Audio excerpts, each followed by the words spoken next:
La siguiente es una presentación de El Mundo de Mañana. Bienvenidos al Mundo de Mañana.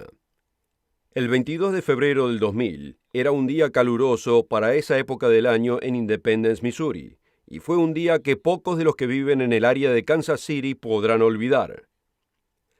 Permítame leer un párrafo de lo que aconteció ese día. Christy Robel de Blue Springs había parado a comprar un sándwich el martes por la tarde en Independence, dejando a su pequeño de 6 años, Jackie Robel, en su Chevrolet Blazer. Mientras ella no estaba, un hombre se metió en el vehículo. Aparentemente, él intentó empujar al niño afuera, pero Jackie quedó enredado en el cinturón de seguridad afuera del vehículo. El niño fue arrastrado hasta su muerte durante una persecución de 8 kilómetros que alcanzó velocidades de 130 kilómetros por hora. Los testigos dicen que otros motoristas acorralaron al vehículo y forzaron al hombre en el suelo, atándole las piernas y esperando que llegue la policía. Cuando suceden cosas así, siempre están los que se preguntan, ¿por qué un Dios amoroso permitiría que sucedan tan horribles tragedias? Mucha gente quiere saber, si Dios existe, ¿por qué hay tanto dolor y sufrimiento en el mundo? ¿Por qué permite que los niños sean raptados, abusados o asesinados? Si Dios es amor, ¿por qué permite las guerras y el sufrimiento? ¿Por qué las enfermedades y las deformidades? ¿Tiene Dios una mente cruel? ¿Disfruta viéndonos sufrir? Estas son preguntas comunes. Muchos quieren saber la respuesta, como seguramente usted también. Así que no debe perderse este programa. Acompáñenos. Ya regresamos con las respuestas.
Una calurosa bienvenida al Mundo de Mañana a todos nuestros amigos alrededor del mundo. Cuando miramos alrededor vemos sufrimiento en todos lados, y toda persona racional quisiera saber por qué. Si Dios existe, ¿por qué permitiría tanto sufrimiento? Especialmente el de niños inocentes que son raptados, abusados y hasta asesinados. ¿Por qué permitiría que Jackie Robel sea arrastrado hasta su muerte? ¿No tiene sentimientos Dios? ¿O se ha ido tan lejos que ya no puede ver lo que está sucediendo aquí abajo? ¿Solo ve la tierra a la distancia? Como dice la letra de la famosa canción.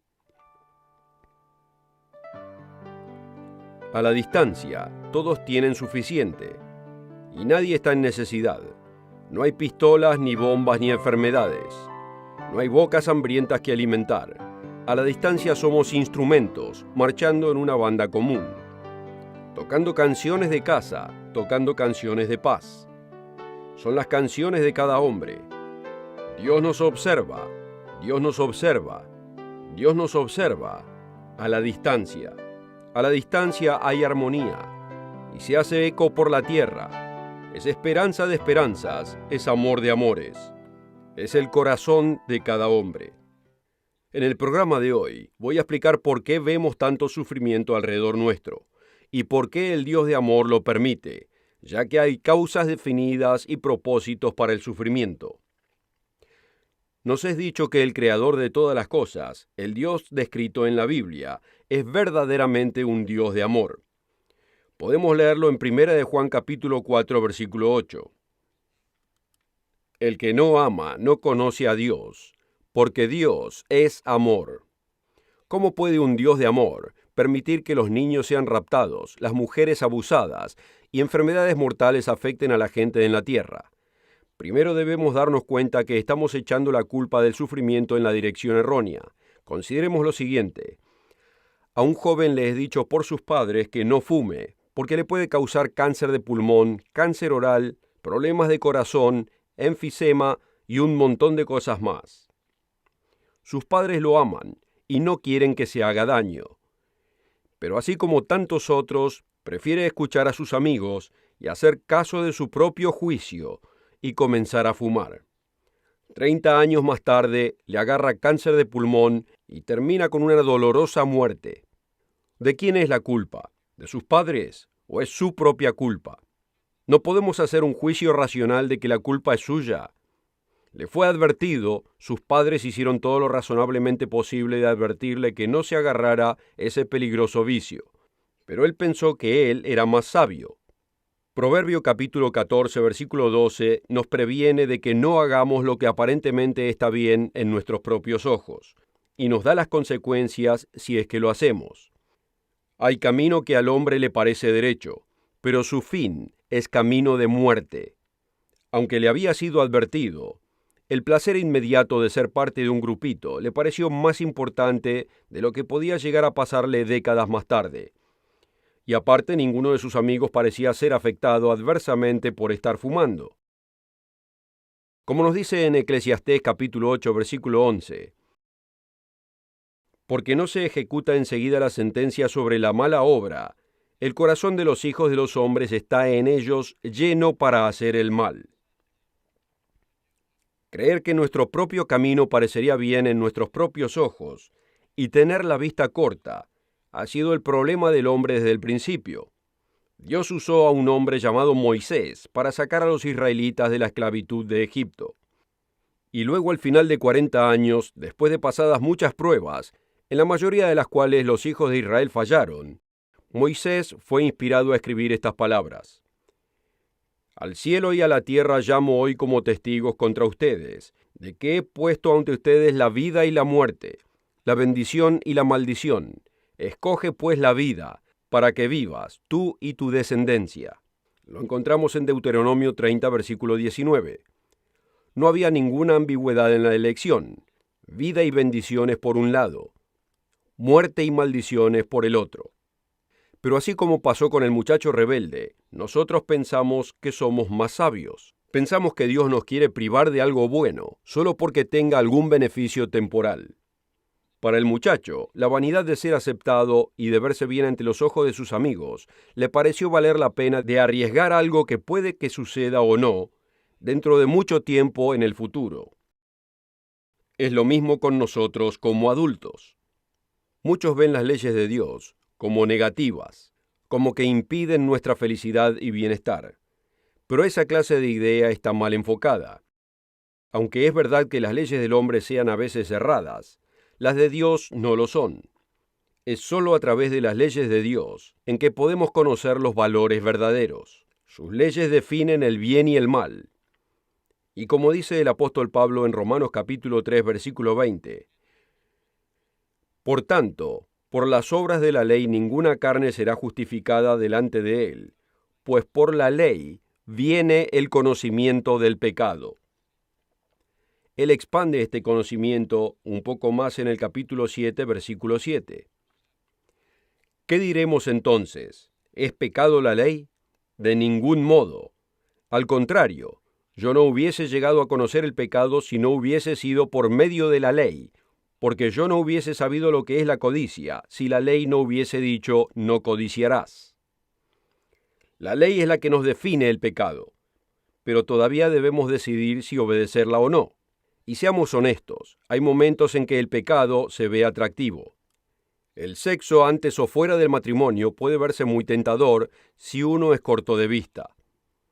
No hay dudas de la emoción temporal que acompaña la satisfacción física y psicológica. Pero así como con el muchacho fumador, nos va a llegar la hora de la verdad. Tales decisiones tienen un alto precio, y ese precio puede ser muy doloroso. Los proverbios de la Biblia nos advierten que tales acciones son de visión corta, insensatas y traen dolorosas consecuencias. Proverbios capítulo 5, versículo 3 nos dice lo siguiente. porque los labios de la extraña destilan miel, y su lengua es más suave que el aceite. Pero al final es amarga como el ajenjo, aguda como espada de dos filos.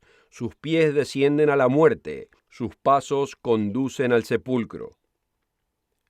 Uno de los grandes servidores de Dios fue Moisés, y él entendía la naturaleza temporal del pecado. Moisés se crió en la familia de Faraón en Egipto. Él tenía todos los lujos conocidos por los que vivían, con los reyes de una de las naciones más grandes de ese entonces. Solo podemos imaginarnos lo que tenía y lo que abandonó. Moisés vivía en el confort de un palacio con sirvientes que le servían. Las comodidades más modernas de esos días, no disponibles para cualquiera, le eran disponibles a él. Tenía los mejores manjares, los mejores vinos, la mejor música en vivo presentada por los mejores artistas. Pero también había considerables tentaciones de pecado, juntamente con ese estilo de vida. Él entendía lo que muy pocos entienden respecto a la naturaleza temporal del pecado, y él hizo una decisión que muy pocos de nosotros tendríamos la valentía de hacer. En Hebreos capítulo 11, comenzando en el versículo 24, dice: Por fe Moisés, hecho ya grande, rehusó ser llamado hijo de la hija de Faraón, escogiendo antes ser afligido con el pueblo de Dios que gozar de los placeres temporales del pecado. En 1 de Juan 3, versículo 4 nos dice que el pecado es la transgresión de la ley. Y el enunciado del nuevo comentario de la Biblia revisado dice lo siguiente acerca del pecado con relación a 1 de Juan 3, versículo 4. La esencia del pecado, entonces, es el desprecio de la ley de Dios, es la aseveración de uno mismo, en oposición de la revelación del Dios del camino para el hombre. El pecado es en realidad rebelarse contra nuestro Creador, aquel que nos dio la vida y que solo quiere el bien para nosotros, así como cualquier padre amoroso quiere ver a sus hijos felices y prósperos. Dios, a través de sus leyes, nos informa que hay ciertas cosas en esta vida que, aunque nos parezcan bien a nosotros en el momento, siempre nos van a conducir al mal al final. Y sí, quiere que nos divertamos, pero quiere que siga siendo divertido al otro día y en el futuro. Mire alrededor suyo y vea qué tan corta de vista puede ser la gente. Algunos piensan que emborracharse es divertido, pero ¿qué pasa el próximo día? Sufren algo llamado resaca. Nunca he experimentado algo así, pero infligirse una tremenda migraña, junto con las demás consecuencias que vienen por haber tomado demasiado la noche anterior, no me llama mucho la atención. Si algo es verdaderamente bueno, debería seguirlo siendo el próximo día. La mayoría de nuestros problemas pueden ser definidos como falta de respeto a nuestro Creador, al que siempre queremos culpar por las cosas terribles que nos suceden. El Proverbio 1, versículo 7 nos explica por dónde deberíamos comenzar.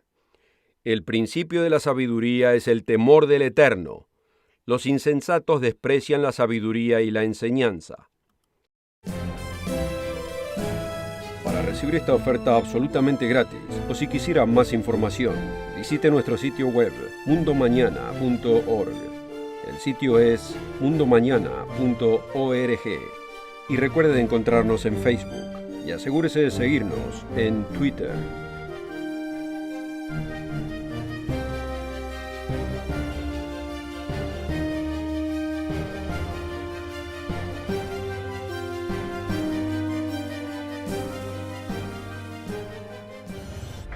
Con esta oferta también obtendrá una suscripción gratuita de la revista El Mundo de Mañana, cubierta de interesantes artículos y perspectivas relevantes de importantes temas de actualidad. El Mundo de Mañana lo mantendrá actualizado con noticias internacionales, profecía bíblica y el significado de la vida misma. El Mundo de Mañana. Llame hoy. La Biblia nos revela al menos 5 propósitos para el sufrimiento. El propósito número 1 del sufrimiento es que existen consecuencias naturales por pecar. La mayoría de las veces el sufrimiento que experimentamos es el resultado de algo que nosotros hicimos. Las acciones tienen consecuencias, ya sean buenas o malas. Y Dios nos dice en Proverbios 26, versículo 2, que existe un principio conocido como causa y efecto. Como el gorrión en su vagar y como la golondrina en su vuelo, Así la maldición nunca vendrá sin causa. Las guerras causan incontables sufrimientos, y el libro de Santiago explica la causa de las guerras, algo que la humanidad no pareciera entender. Santiago 4, comenzando en el versículo 1. ¿De dónde vienen las guerras y los conflictos entre ustedes? ¿No vienen de las pasiones que combaten en sus miembros? Codician y no tienen, matan y arden de envidia, y no pueden alcanzar, combaten y hacen guerra. No tienen porque no piden. Piden y no reciben, porque piden con malos propósitos para gastarlo en sus placeres. Cuando dejamos caer un huevo en una superficie dura, se rompe. Esto lo podemos entender. Entonces, ¿por qué es tan difícil de entender que existen leyes vivas que gobiernan nuestras acciones y que existen consecuencias por esas acciones? A veces consecuencias muy dolorosas. El segundo propósito del sufrimiento es para demostrar el amor de Dios. Esto puede sonar como una contradicción. ¿Cómo puede un Dios de amor causar el sufrimiento? A veces las consecuencias del pecado son más imperceptibles y llevan más tiempo para ser vistas. Pero como un padre amoroso, Dios ocasionalmente castiga a un individuo para despertarlo. Esta relación de padre e hijo es descrita en Hebreos capítulo 12, comenzando en el versículo 5. Además, han olvidado la exhortación que como a hijos se les dirige. Hijo mío, no tengas en poco la disciplina del Señor, ni te desanimes al ser reprendido por Él. Porque el Señor al que ama, disciplina, y azota a todo el que recibe por hijo. Un ejemplo dramático de esto es encontrado en el enunciado del rey David, quien cometió adulterio con Betsabé, y luego hizo arreglos para que su esposo fuese muerto, para cubrir su transgresión cuando descubrió que ella estaba embarazada. Por un tiempo él pensó que se había salido con la suya, pero el profeta Natán lo enfrentó de tal modo que lo hirió en el corazón, y aunque se arrepintió profundamente de su pecado, Dios pronunció 3 castigos contra David. La espada jamás se apartaría de su casa. Tendría conflictos familiares muy serios. Y porque lo había hecho en secreto, su castigo sería ante la vista de todos. El hijo que había sido concebido en ese pecado moriría. Usted puede leerlo por su cuenta en 2 de Samuel capítulo 12. Los primeros 2 castigos fueron probablemente en parte consecuencias naturales de las acciones de David. Pero el tercero pareciera un castigo de parte de Dios. David hizo oración y ayuno durante 7 días intentando persuadir a Dios, pero no lo hizo. Lo que hizo David merecía la muerte, y aunque Dios le tuvo misericordia, Dios le tuvo que hacer saber a David la seriedad de su transgresión, de tal modo que nunca se lo olvide. Muchas veces es más doloroso ver sufrir o morir a otra persona, especialmente a un niño, de que nos suceda a nosotros. El sufrimiento es un resultado del amor de Dios. El tercer propósito del sufrimiento es que le advierte a otros las consecuencias del pecado. Los Hechos capítulo 5 nos cuenta la historia de 2 personas, marido y mujer, que intentaron impresionar a los apóstoles. Ellos vendieron una propiedad y le entregaron parte de las ganancias a la iglesia. Eran libres de hacer con el dinero lo que se les ocurriera. Podían haber guardado una porción, o si querían, podían haberse quedado con todo. Pero mintieron, y dijeron que habían dado todo a la iglesia. Dios intervino y los hizo caer muertos por este intento de engaño. ¿Cómo reaccionó la iglesia a este dramático evento? Leámoslo en los Hechos capítulo 5, versículo 11. Y vino gran temor sobre toda la iglesia y sobre todos los que oyeron estas cosas. También podemos ver este principio en la vida cotidiana. Cuando son prendidos los criminales, los castigamos, no solo porque sus acciones requieren el castigo, sino para esparcir el mensaje a toda la sociedad de que ciertas acciones no son aceptables. Así que el sufrimiento también es una advertencia a los demás. El cuarto propósito del sufrimiento enfoca nuestra atención en aquello que es realmente importante. En Segunda de Reyes 20 leemos que el rey Ezequías estaba afectado con una llaga de muerte que podía haberle quitado la vida. En realidad Dios le advirtió que ponga su casa en orden, porque él iba a morir. Ahora, nada nos llama más la atención que escuchar que nos estamos por morir. Ezequías reaccionó como muchos de nosotros lo haríamos. Él lloró ante Dios con todo su corazón, con lágrimas y lamentos, y Dios le concedió una prórroga. Le entregó 15 años más de vida. Seamos honestos con nosotros mismos. A todos nos gusta que las cosas nos vayan bien. Preferimos ir a una fiesta que a un funeral. Pero Eclesiastés 7, versículo 3 contiene una joya de verdad que nos resulta difícil de aceptar. Mejor es el pesar que la risa, porque con la tristeza del rostro se enmendará el corazón. Si nunca sufriéramos y la vida en esta carne duraría para siempre, ¿nos detendríamos a considerar los verdaderos valores de la vida o viviríamos vidas tristes y egoístas eternamente? Lamentablemente es a través del dolor y el sufrimiento como aprendemos muchas lecciones. El Salmo 90, versículos 10 y 12 nos dice lo siguiente: Los días de nuestra edad son 70 años, y en los más robustos son 80 años. Con todo, su fuerza es molestia y trabajo, porque es cortado presto. Enséñanos de tal modo a contar nuestros días que traigamos al corazón sabiduría. El cuarto propósito del sufrimiento es que enfoca nuestra atención en lo que es verdaderamente importante. El quinto propósito del sufrimiento es que nos ayuda a tener compasión por los demás. Somos instruidos en Romanos capítulo 12, versículo 15. Gócense con los que se gozan y lloren con los que lloran. Así es, en esta vida, como ya hemos visto, hay razones para llorar. Pero si no hubiese sufrimiento en nuestras vidas, ¿cómo podríamos entender a otros que están pasando por serias pruebas? ¿Se da cuenta que Jesucristo aprendió muchas lecciones por las cosas que Él sufrió? Es lo que enseña la Biblia. Entrando en medio del párrafo, vemos en Hebreos 5, versículo 7. Cristo en los días de su carne, habiendo ofrecido oraciones y súplicas con gran clamor y lágrimas al que podía librar de la muerte, fue oído a causa de su temor reverente. Aunque era hijo, aprendió obediencia por lo que padeció. Notemos lo siguiente en Hebreos capítulo 2. Porque convenía que aquel para quien son todas las cosas y por quien son todas las cosas, llevando muchos hijos a la gloria, hiciera perfecto por medio de los padecimientos al autor de la salvación de ellos. Y además, porque en cuanto él mismo padeció siendo tentado, es poderoso para socorrer a los que son tentados. Así que, ¿por qué Dios permite que hasta los pequeños sufran? ¿De qué otra manera aprenderíamos? Dios quiere que entendamos que nuestras acciones afectan a los inocentes. Son nuestros pecados los que traen el sufrimiento del inocente. ¿Puede Dios detener estas atrocidades? Claro que puede, pero nunca aprenderíamos la lección.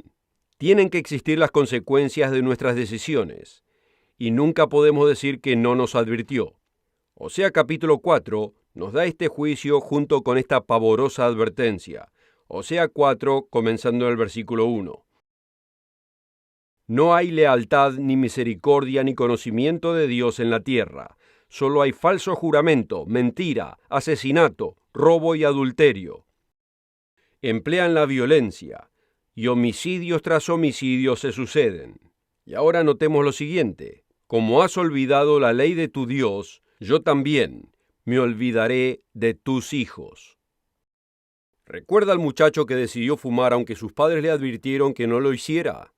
Nosotros también somos advertidos, pero Dios nos hizo con libre albedrío capaces de hacer decisiones morales. Y no nos gustaría que fuera de otra manera. ¿Puede imaginarse la protesta que habría si Dios nos quita el poder de hacer todo lo que quisiéramos hacer? Considere cómo se enfada un joven cuando le es dicho que no. Entonces, ¿de quién es la culpa cuando las cosas salen mal? Y en vez de aceptar la responsabilidad, preferimos apuntar con el dedo a Dios. Dios nos aconseja que no pensemos que es extraño cuando sufrimos distintas aflicciones. El sufrimiento es una gran herramienta de aprendizaje y puede ayudarnos a acercarnos a Dios, en lo cual ustedes se regocijan grandemente, aunque ahora por un poco de tiempo, si es necesario, han sido afligidos con diversas pruebas, para que la prueba de vuestra fe, mucho más preciosa que el oro que perece, aunque sea probado con fuego, sea hallada en alabanza, gloria y honra en la manifestación de Jesucristo, a quien amáis sin haberle visto.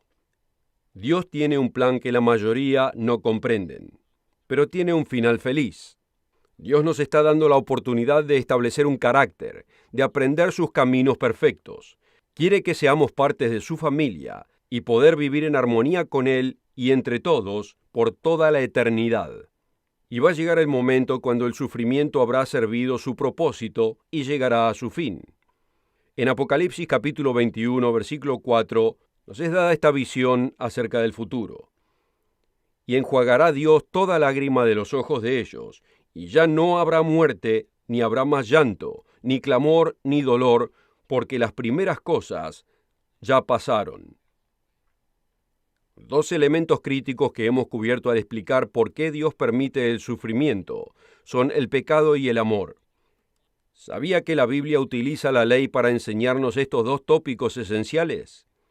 Los 10 mandamientos nos enseñan el pecado al definirlo, mostrándonos que acciones, palabras y hasta pensamientos constituyen el pecado y que deben ser evitados. Y al hacerlo, también nos enseña cómo vivir en armonía con Dios y con nuestro prójimo.